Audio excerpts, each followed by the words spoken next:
Most of this generation quits the second they get talked to.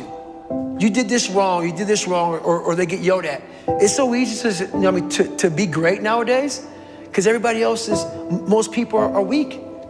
This is a softened generation. So if you have any mental toughness, any ability, if you have any fraction of self-discipline, the ability to not want to do it, but still do it. If you can get through to doing things that you hate to do, on the other side is greatness. What is it with our society? We are creating weak individuals that can't handle anything going wrong in their life. As soon as something goes wrong, they are given a prescription, not to fix the problem, to mask the problem. How about giving strategies to strengthen the mind? How about saying, okay, you've allowed your life to get to this point. Now take responsibility and dive deep into personal development. Learn why you feel this way, not because of the event. The scientific facts about why you feel the way you do and what you can do to strengthen it. The moment they are criticized, rather than take any of it on board, rather than prove any of those people wrong, they give up. They attempt to defend the criticism with useless talk, but never with definitive action. The moment they are challenged, they crumble. The moment things get hard, they declare defeat. It must not be for me. It was their fault. If they didn't do this or treat me like this or say this, then I would have made it. No, you're just soft. You're weak. Tell yourself the truth.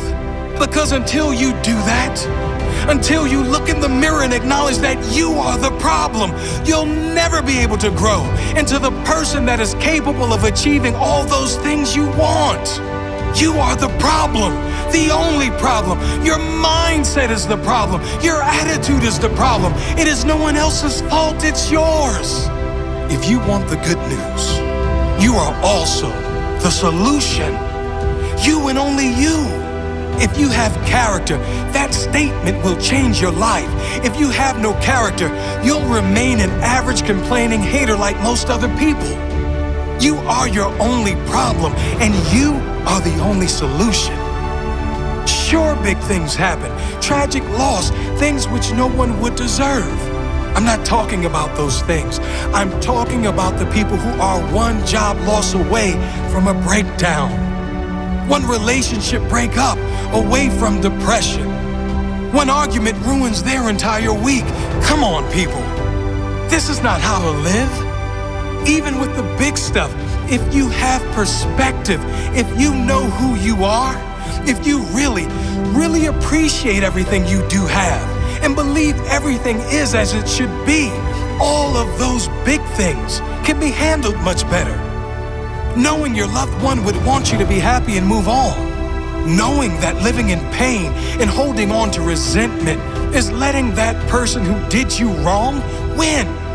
But letting go and living your life, loving your life, that is you saying, I won. That is you saying, I will not allow you to own any piece of my mind and spirit. That is true courage and mental strength. And I'm not saying avoid pain. Pain, suffering, failures, they are all part of every single person's life. There's varying levels of pain for sure. Some suffer more than others, but we all suffer at some level. Some choose consciously or unconsciously to live in that pain, and some decide to move on. You deserve to move on. Mental strength comes from those struggles. It is formed from pain. It is increased when you refuse to give up at times when most others would. It grows when you keep going, when things seem impossible. It grows when you push one more time past what you thought was your limit. It grows with consistency. That is mental strength. Excuses are for weak individuals who have no heart.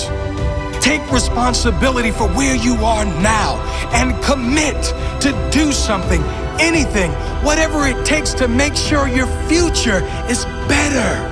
You do have the choice. You can make excuses and stay where you are, Or you can take responsibility, take action, and get where you need to go, where you deserve to go. What do you choose?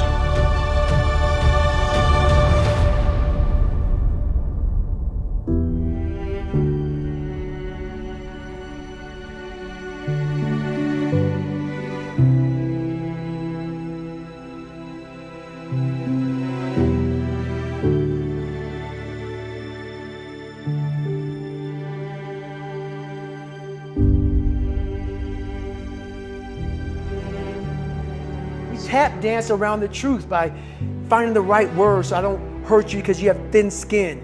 No, tighten up, people. It's okay. Trust me, it's okay. You might be called nigger one day. It's okay. You might be called some Jewish word or some faggot or gay word. It's okay. Let them call you that. What are you going to do now? They don't own your life. How are you going to control that now? How are you going to flip it upside down and say, Roger that, now I'm going to harness this shit, and you'll read about me years from now? How? That's the question. How are you going to do that? Thicken your skin. Become more of a human being. Don't be afraid of the reflection in the mirror, because that's all you can be afraid of. Once you overcome the reflection in the mirror, you've done it.